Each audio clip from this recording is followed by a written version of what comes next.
Let's start with that breaking story, the developing story we've seen over the last hour or so, because Estonia's government says 3 Russian military jets entered NATO airspace without permission. And it's not like it's just one passed over.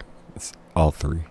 On Friday morning and stayed there for nearly 12 minutes. In a statement on X, a NATO spokesman said NATO responded immediately and intercepted the Russian jets which had violated Estonian airspace, adding this is yet another example of reckless Russian behaviour and NATO's ability to respond. The foreign minister of Estonia said the incident was the most brazen violation yet of its airspace and the 4th this year. He said Russia was increasingly testing its neighbours' borders with its aggression. The incident comes after a week in which more than 20 drones violated Polish airspace, prompting NATO jets to shoot some down, and a further Russian drone incursion over Romanian territory close to the Ukrainian border.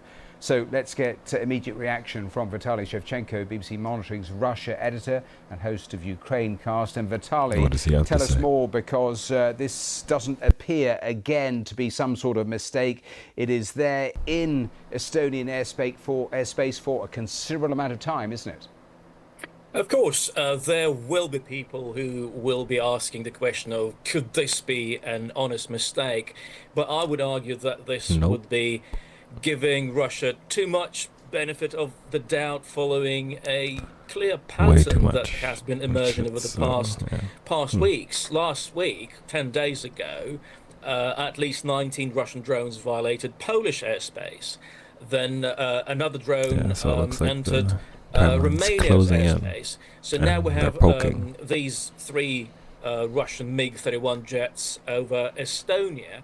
And that is the pattern that is emerging of Russia testing, well, basically how much it can get away with. And frankly, despite all the expressions of concern and statements, such as the one we've heard from Kaja Kallas, the EU's foreign policy chief, that the EU stands in full solidarity with Estonia, this doesn't really amount to a reason for Vladimir Putin to fear any sort of consequences following these apparent attempts to violate NATO airspace. So this is one reason why Russia's neighbours, such as Estonia and Ukraine, have been saying that more needs to be done to stop Russia from carrying out such violations.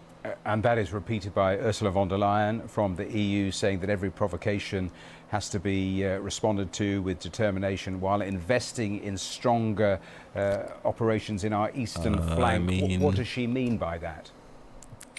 Well, it's the best the EU can try, because it's a collective body which is governed by consensus. So if there's any opposition within the EU to stronger action against Russia, there's deadlock. And to give you one example of what happened in the past, because the Estonian Foreign Minister Margus Tsahkna said this is the worst violation of 4 this year. In May this year, the Estonian Navy attempted to detain a Russian tanker which they suspected to be part of Russia's so-called shadow fleet, which Russia uses to avoid Western sanctions. So when Estonia attempted to stop that tanker, board it, Russia sent a fighter jet into Estonian airspace. And what happened? Well, not much. Just as now, back then there were expressions of concern, but will they stop Vladimir Putin?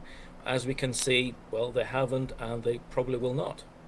Vitaly, thanks very much. Let's bring in Mikey Kay, host of the Security Brief here on BBC News and a former British. That's an interesting one. Military strategist. Mike